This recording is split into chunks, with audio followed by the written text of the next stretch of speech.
Hey YouTube, what's up? I'm some Scribble and Doodle and you are tuned in to my new review. This is the video game review hour. How's everybody doing? That's great. Let's turn this music off, even though it's awesome. Just chill out groove. Oh my god, man, we got a lot to talk about today. Oh my god. Okay, so big news in the video game world. Five Nights at Freddy's 4 has just been released to possibly the public. I saw the demo of it. It's scary as shit. I'm not gonna hold back on the cursing anymore. Like, this makes it fun, makes it hilarious. So anyway, I've played all 4 demos at best. I mean, I've beaten 1, I've beaten 2, semi-beat it number 3. I'm stuck in the third now in the third game. But I saw the gameplay to Five Nights at Freddy's 4. I saw the trailer of it. I saw the gameplay to it. I saw Markiplier playing it. Although, one more thing, big shout out to Markiplier. He's awesome. But here's the thing. When it comes to horror games, I like to detect stuff. Like, I want to be like a detective when it comes to survival horror games or anything like this. But I've done my research. I've done what I can. Several theories have been going on. So I'm not 100% correct on this because I still don't know the full storyline. But I'll just give you what I can. Okay. Everyone has been trying to anticipate who the phone guy is, why the machines do what they do, and how everything occurred in this situation. Well, I tells ya. When I was playing the demo for Five Nights at Freddy's 4, yeah, I actually played it online, there was actually a new type of control. In some weird way. Now your battery never runs out of power, which is great, but you have to deal with something else. Apparently, a new hallucination is around, but as I look through it, it turns out Five Nights at Freddy's is known as the Origin game. This is how the whole series started. Based on what I can already explain for Five Nights at Freddy's 4, this takes place like, I'm guessing the 70s. Like, this is the late 70s or early 70s of storyline, because the Bite of 87 takes place in 1987. But that's when I suspect that the phone guy is actually still young at this time. Maybe just at least a teenager, but maybe suffering some mental damage, because then again, when you're 17, you're considered an adult back in the 80s and in the earlier years. Because back then, you could go to a rated R movie when you're 17, not 18. This is back then, not now. Nowadays, you have to be 18 or older. But I did some research. I played all 4 games, all demo versions, because I hate playing the full version. I mean, Five Nights at Freddy's 1 for me was a bitch. Like, I mean, a real bitch. Like, I couldn't sleep after playing that, especially because Foxy kept coming into the door. And then I did Five Nights at Freddy's 2 all over again, and it just was not cricket. It was just, I kept getting killed by Golden Freddy, and that just kept scaring the crap. Hold on a sec. Okay, never mind. It's not important. I kept getting the crap scared out of because Golden Freddy was the only one that always kept killing me, because I keep forgetting how to avoid him. Some say put on the mask, but every time I do that, he just lifts it up and just throws his head at me. But as I go any further, I just want to say this. I think I solved the mystery of who the phone guy or his origin started. If you've played Five Nights at Freddy's 4, the demo, I'm not spoiling anything for you. If you've seen already the gameplay by Markiplier, you know too much. When you beat the first section, the first night at Five Nights at Freddy's 4, and then it says 4 days until the party. This is possibly not in the 70s, actually. This is most likely the 80s. This is probably 1987. And in those 5 days is the day of the 6th night of the second game. Because apparently, or I think it's the 7th night, or yeah, it's possibly the 7th night, because the phone guy in the 6th night of Five Nights at Freddy's 2 says We have a birthday scheduled, like a birthday, wear the uniform, and someone will take over the next night. Which means day 7 of that event, they had a party, but I'm not exactly really sure. Like, I'm trying to put the math together. So if it's the 6th night, or I mean, here's the thing: in Five Nights at Freddy's 2, they said that someone used a spare, not a bear, a spare in the back, which we can conclude is actually Springtrap, not Golden Freddy that was used for the murders. But it was possibly Springtrap. But I'm still trying to put that piece together. But from what I can tell you, the child in the 4th game, he's not alone. He's not an only child. When you go into the 4 days until the party section, and you get to walk outside your room, if you take an immediate right, you're going to go into a pink room with a poster of a daffodil on it. Now, why the fuck would this kid, if he's an only child, have 2 rooms that's already been set up? You see Mangled on the floor, disassembled, but you're in the girl's room. The room is pink. The bed, the sheets, the poster, it's something a girl would use. And apparently, the only thing protecting this little child is a plushie of Freddy with the built-in camera sensor inside its eyes. But it's not harmful. It doesn't have any animatronics. I'm guessing it's like a nanny toy, like one of those nanny watcher things that you get. Excuse me, I'm eating some toast. But it's almost like this Freddy doll doesn't have any animatronics other than its camera. But it's almost like it's trying to tell him something. Like he's warning this kid that this sibling, maybe his sister or brother, I don't know why he would have an older brother with a pink room, but, or maybe, who knows what. All we know is that when you go to the living room, you go towards the TV, someone jumps out in the back wearing the Foxy helmet, which we can conclude he was the reason for the bite of 87. I mean, it's one of those few suits you can put, it's one of those few heads you can wear. So Foxy is possibly the reason for the bite of 87, not Chica.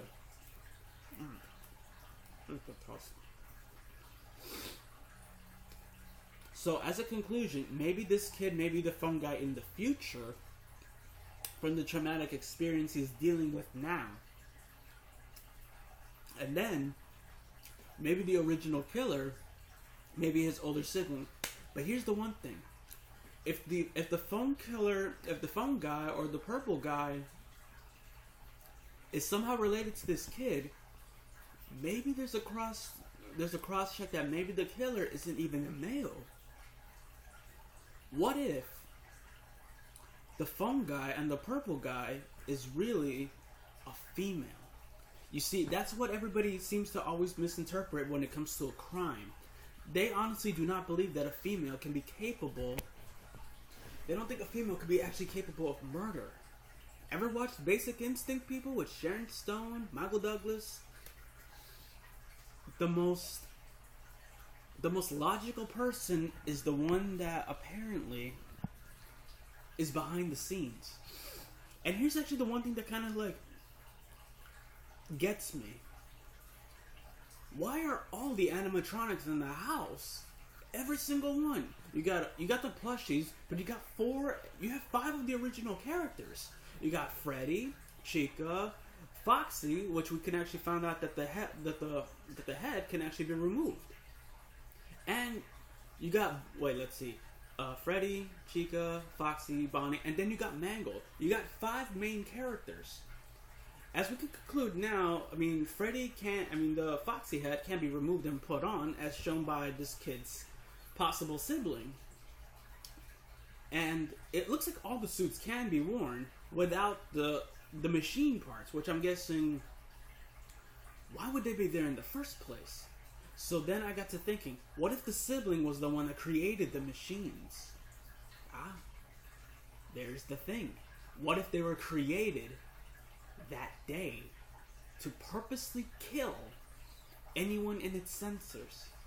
What if the machines didn't have to be activated through traumatic experience? What if the original sibling programmed them to become killers. Maybe originally the sibling wanted to develop the machines to kill any predators, but what if instead they were really programmed to kill the little kid? So that way, the older sibling could get away with murder. Maybe he really hates his younger sibling. This is where things get weird. Everything just falls apart here. Who is this mysterious person? I don't know much. I only played to the second night on the demo. I don't know much of the story. And from seeing what Markiplier has been going through, I can conclude this is Freddy Fazbear. I don't even call it Five Nights at Freddy's 4. I call it Freddy Fazbear's Origin. This is how the story started. Something has to do with this child. Was he the first victim? Was he the feature phone guy? Or maybe he's related to the phone guy or phone girl. Remember that, people. There's a chance that the killer may be a female. People, don't rule out that possibility.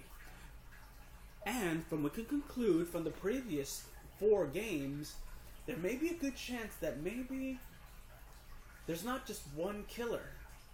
There's possibly 3 or 2. Because in total, the number of victims that actually died were 11. The spirits apparently inhabited 11 animatronics. The new toys and the old ones. Plus you got the Golden Freddy, which is possibly a hallucination of something else. Because it's a remnant. It's a remnant memory. It's more like a revenant. It's a dead thing come to life, but without a skeletal structure. It's kind of like a ghost.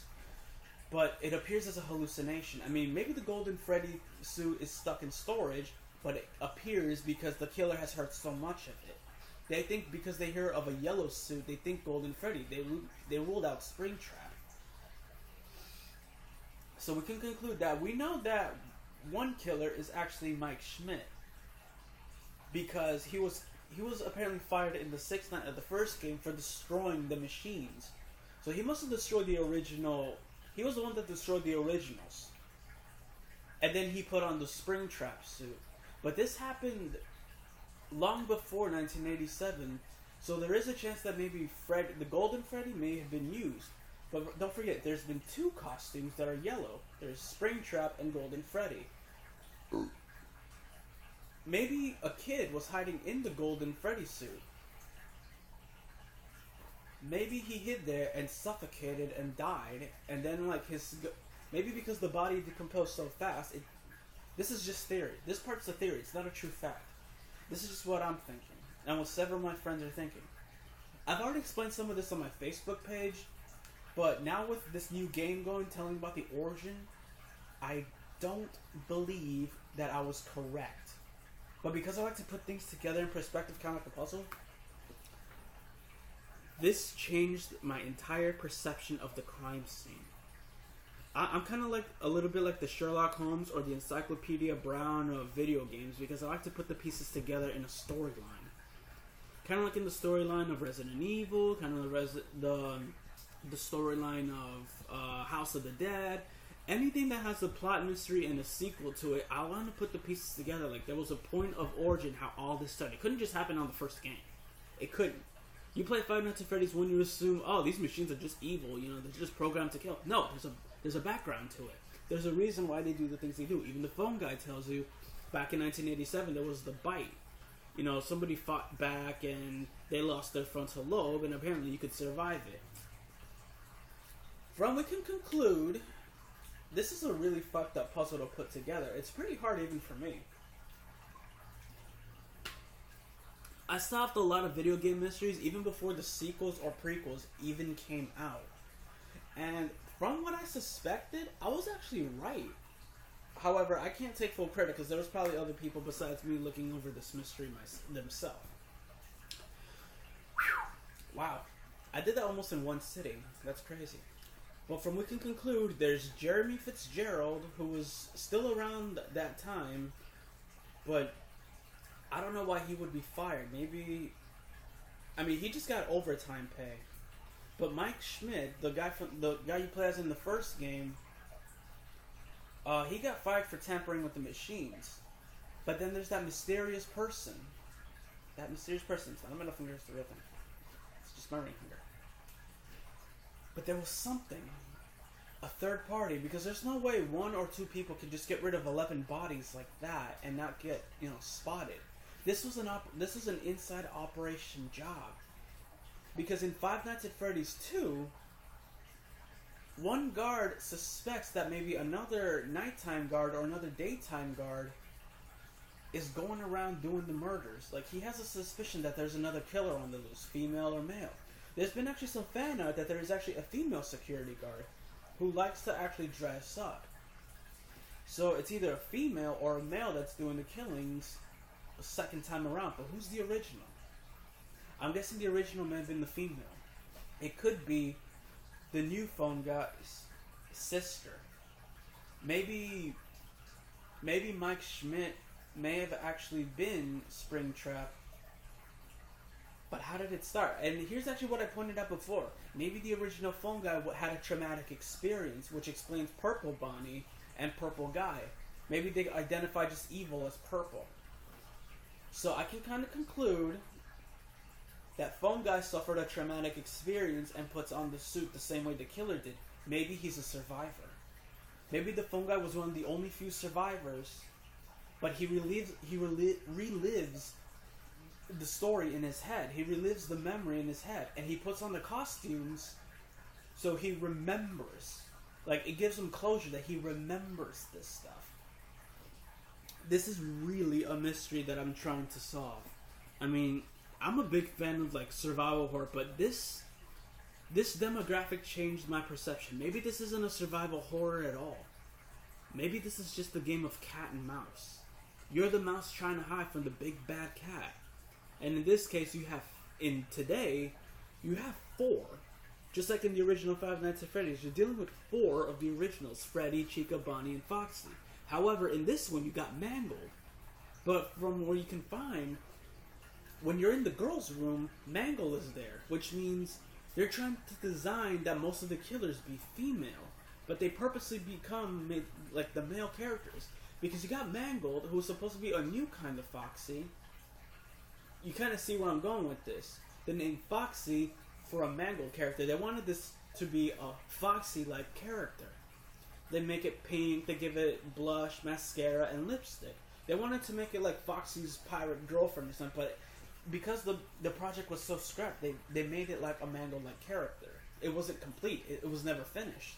So it was like a take apart and redo again type of attraction for the kids to shape Foxy as they see fit. But we also found out that maybe Foxy isn't the real killer of the Bite of 87. It could have been the Mangle, because it was another fox-like character, but from what we can tell, it's got 2 heads and the jaws slightly more up. And from what you can see in Five Nights at Freddy's 2, his jump scare, she kills you from the ceiling. Like, this is her neck, and then she just like swoops down like that. She goes like that, right to your head. Because all the other ones, they jump towards you and they land right here on the bottom of your mouth. But Mangled, she comes from the top. So she hits not only in your eyes, but your head. So she can rip that part out.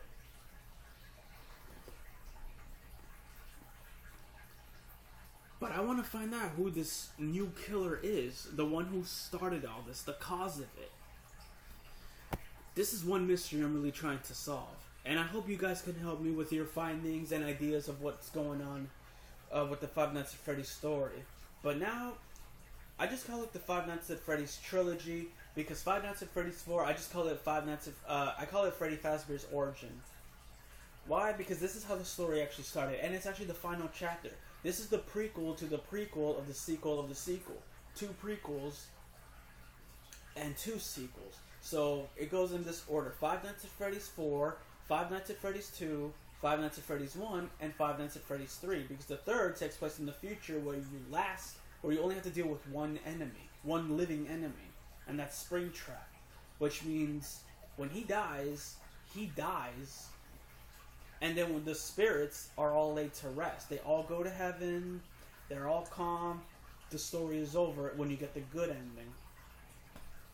Whew, this has actually been a pretty wild ride for me. I know I've done longer interviews like this, but this is actually the video game portion of what I'm talking about. I'll have more videos as more of this comes on.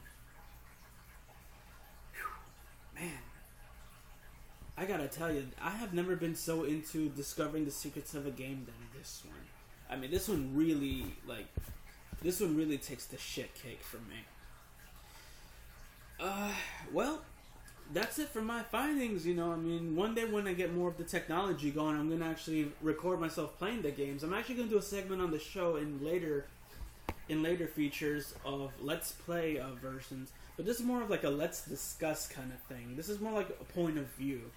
Like, everything that you've been trying to say in the public, I'll say it for you. But I want to actually be happy the fact that I finally got more views for my channel. I got more subscribers. But let's hope that you guys follow along with us in helping me help you guys solve the mystery of the Five Nights at Freddy's legend. So, this has been some scribble named Doodle. You have been watching the Video Game Hour here on the super awesome, sexy network. And as always, any suggestions you got, please send a comment, like, subscribe. You know, I can use the views, I can use the subscriptions.